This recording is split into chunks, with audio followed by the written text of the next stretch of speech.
Okay, this is about particular, like, like working class and lower working class and so on, dating, like middle class and upwards, upper middle class people. Today's word is watch whom you are dating, especially in these times. Um, those that are middle class and upper class are actively involved in witchcraft.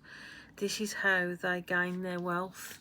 And as we know that most of us, especially working class, are struggling, and like it kind of looks ridiculous now, like people that are in that kind of wealth, because like it's not extending to the whole of society, is it? And even they're struggling in some ways. A lot of these people, that are involved in witchcraft are obviously belonging to Freemasonry and stuff, which is, they're working for a bigger network that's, kind of absorbing wealth by criminal means. And, a lot of these people don't have a choice, and some of them do, some of them are active and quite enthusiastic about it. But there are also people that are born, such as Tom York, that are born actually into this network, and like they're abused and all sorts of stuff is going on. So this isn't clear cut, but I'm just saying, just watch whom you date, because like I've been involved with people that I thought, like, it's not so much about like wanting a foot up, it's just you like what you like, don't you? Always was kind of more attracted to kind of educated people, and like I got involved with probably a couple, 3 people that were now I know that were Freemasons, and they enjoyed messing about with your mind, non-stop. And later I found out that like they're involved with witchcraft as well. Like since I've been in this V2K network, it's become quite apparent. Their practices, of like picking you up and leaving you for months and stuff like that, especially if you're in these times where most women have been taught very sort of lewd ways, where they give themselves sexually for free, or less than a prostitute, to be honest.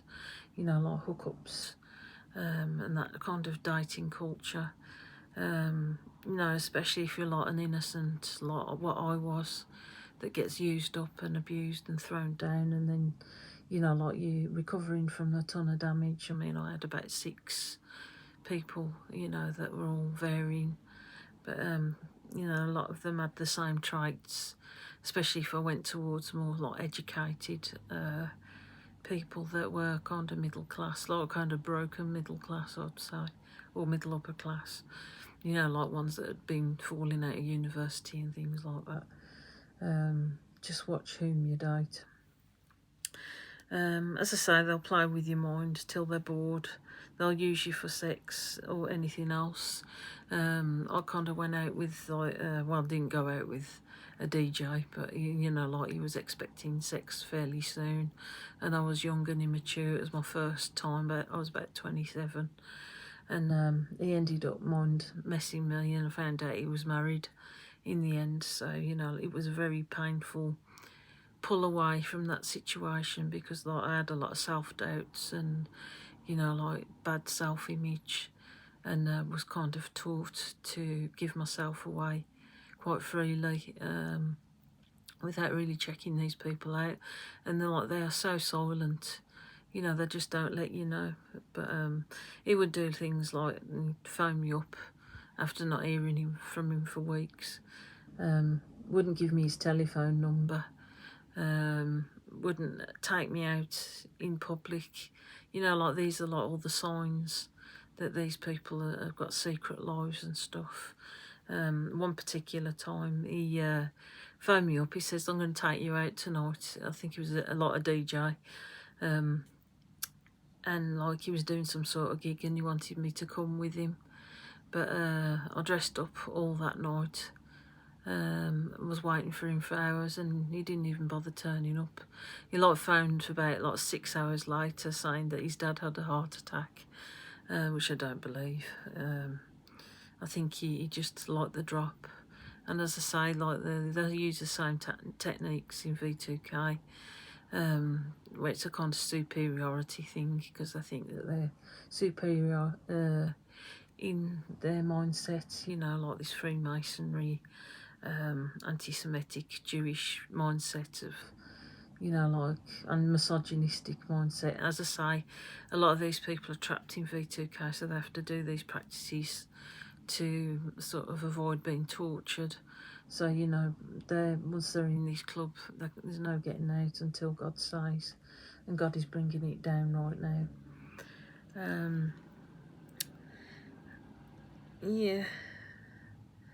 As I say, like these people that you get involved with that are middle class and upper class, you know, like I found that they usually were a bit bent, you know, like they liked like lesbian sort of things. They were like what they call them, swingers, gay, you know, like they probably could initiate with you, you know, like being sort of heterosexual, and then like they're introducing all sorts of weird drops. You know, like I had one of them who worked in the bank that I went out with. This is somewhat quite shocking. You know, he was quite a pillar of society. He was like somebody that like fixed, you know, the technical side of the computing. And he just come out with one day after I went out with him saying, I'd like to see you on the floor with like another woman, you know, like sort of sick stuff like that. They'll just like subtly introduce weird, you know, suggestions, you know, especially if like a Christian woman, you know, you're just shocked. And I remember him like more or less mentally torturing me on a first date. He was pressuring me to go in the car with him, you know, on a first date that, you know, because I met them on like dating sort like U-Date back in the 2000s somewhere. And they'd expect me, you know, like to pressure you, you know, like when you're innocent and eager, you know, like to go dating. You know, like especially if you're like socially isolated, if you're working class. You know, he's quite nice on the date, you know, but he was trying to make me feel guilty about like not trusting him straight away, which is a red flag. You know, like God's kind of teaching me about this misogynistic mindset these Freemasons have.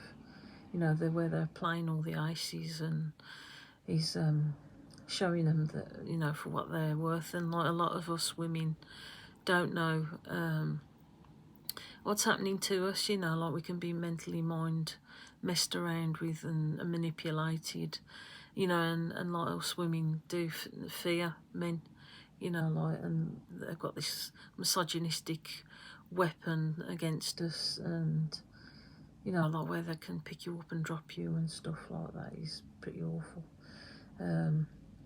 Yeah, and my brother was also affected with, you know, like you love this girl at college.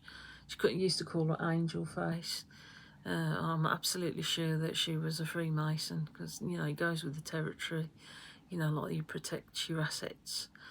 You know, like with this witchcraft mentality.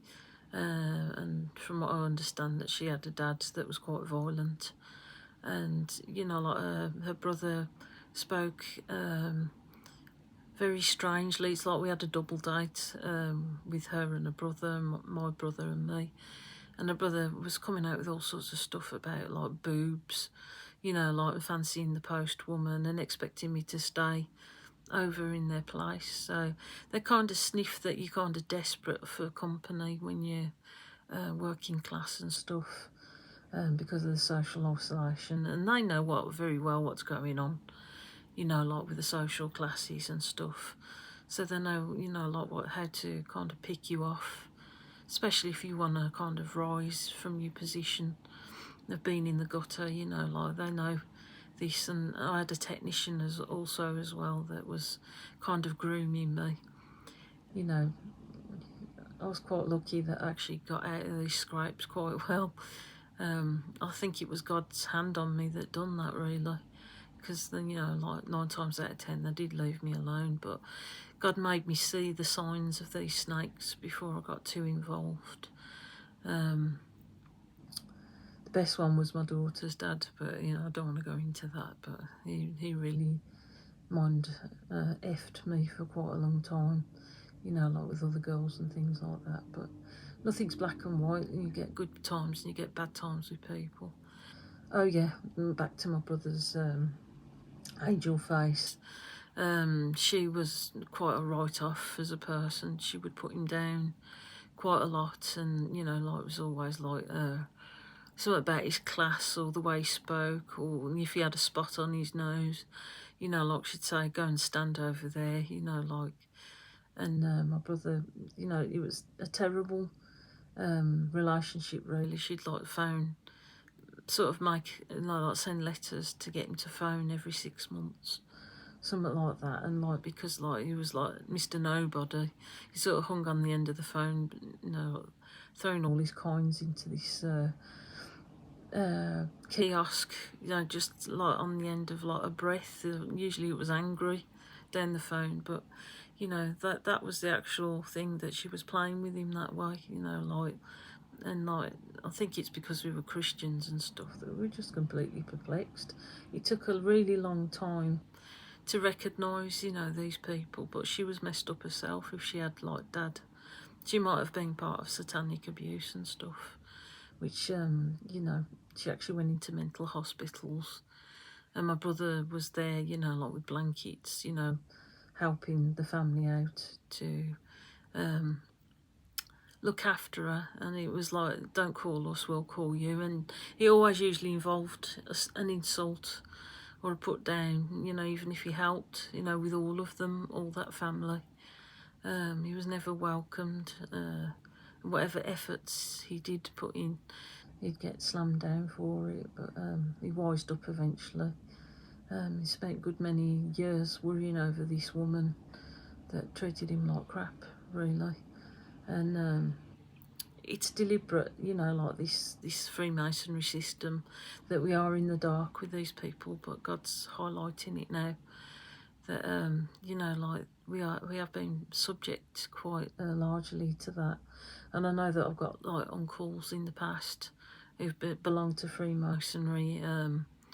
I know that one of them was connected with hospitals, you know, like a morgue attendant or a mental hospital. So, you know, like the sickness is kind of bred in that department, really, is probably the reason why he got a leg up, because, you know, they seem to hover, these Freemasons, around those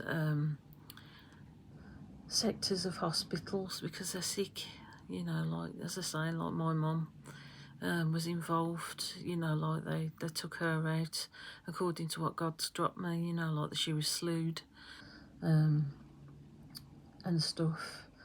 My uncles would like drop us like postcards of their nice house, and I knew that they, you know, if they come from the same background, poor background, you know, they're going to be kind of like her unless there's something shady going on.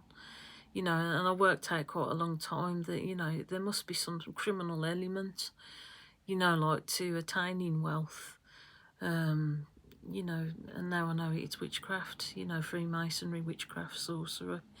You know, it's about taking someone else's stash, you know, by using frightening methods on them. As I say, you know, like there's always traits with Freemasons, is they'll always like groom you if you're the hottest thing, you know, like say me and my brother was like musicians and stuff, and we did pretty well when we were at college, and we stood out, and you know, like you get the snakes start sniffing around you at that point, offering you all the promises. And like these Freemasons, just like my uncles, you know, would give you the bait, you know, like I can take you to a studio, or I can send you here whilst insulting you behind your back.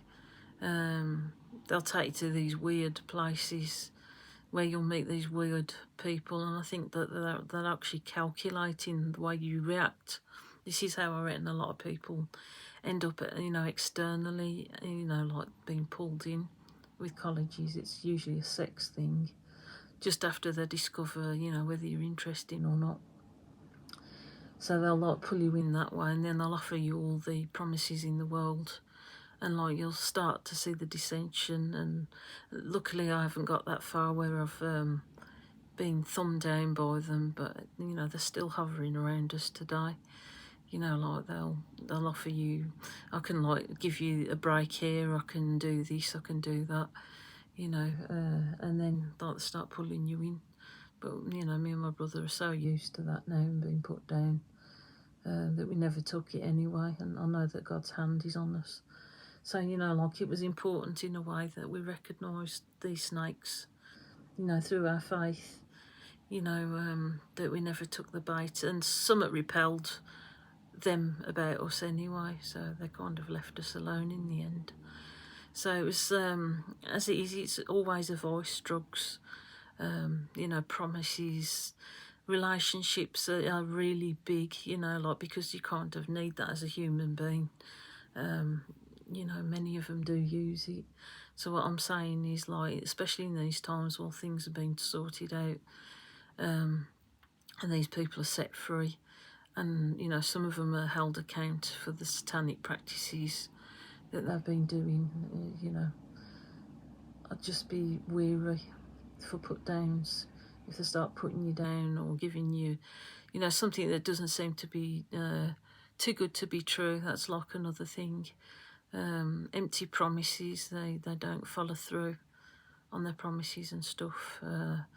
It's like always like, don't call us, we'll call you. You'll never hear from them.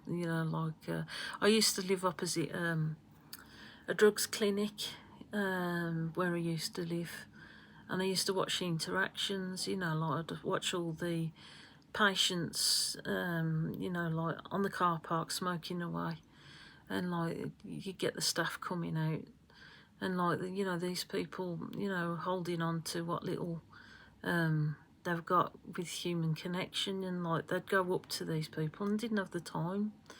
It's like they was embarrassed to talk to them. And these were people that were on drugs and stuff. I'd just watch them from the window. It was quite an education, and like I'd go out to. I was having a lot of trouble at that address when I was getting bullied and stuff, but I used to go out to the bin area, which was next door to it, and I'd get insulted by some of the staff, like, like that, with the carrying of the bags. So they was lumping me in with that kind of, social area, like, you can just see that they don't give a toss. Maybe the other one would, but they're set apart, These people that are upper class are in cuckoo land, and what I've ever known, when they, like we used to go on like referrals from the doctors, like from Await and stuff, and like they were so out of date with the information. I was on holiday literally every 2 weeks. These people are in cuckoo streets. They've got no idea what it's like to be poor, nor do they care. And like you look into them and you're thinking, who exactly are you? Like, why are you in these jobs, where you pretend to care when you don't? It's like the club I'm with now that actually restores guitars and stuff. There was like things where they'd have a mental health awareness day, and a lot of these people are on their own, and none of them went up that were in this group who it was like a mental health help group, was actually started by somebody who's of my class, who's struggling actually to keep the room, to keep this mental health sort of therapy group, for people who want to make guitars. Like there's always a them and an us, with it, and no one was going up to them because they knew they was completely useless to the working class or under, like they only, like they'd probably just stand around talking about the holidays, like, and it's like we were an inconvenience. And that day I got really mad because like it was supposed to have been a joint thing with the survivors of like mental health problems, with these I don't know if it was called Mind or something, but it was some sort of community initiative to get people to kind of link up with, you know, these official organisations, and they're just dead wood. So, you know, like that day I got mad and like I laid all the guitars all out because, you know, no one helped or even talked to these people. You know, I put the guitars all out on the desks for everyone to see. You know, it just got me mad, you know, like, because that's the positive part of that club, you know,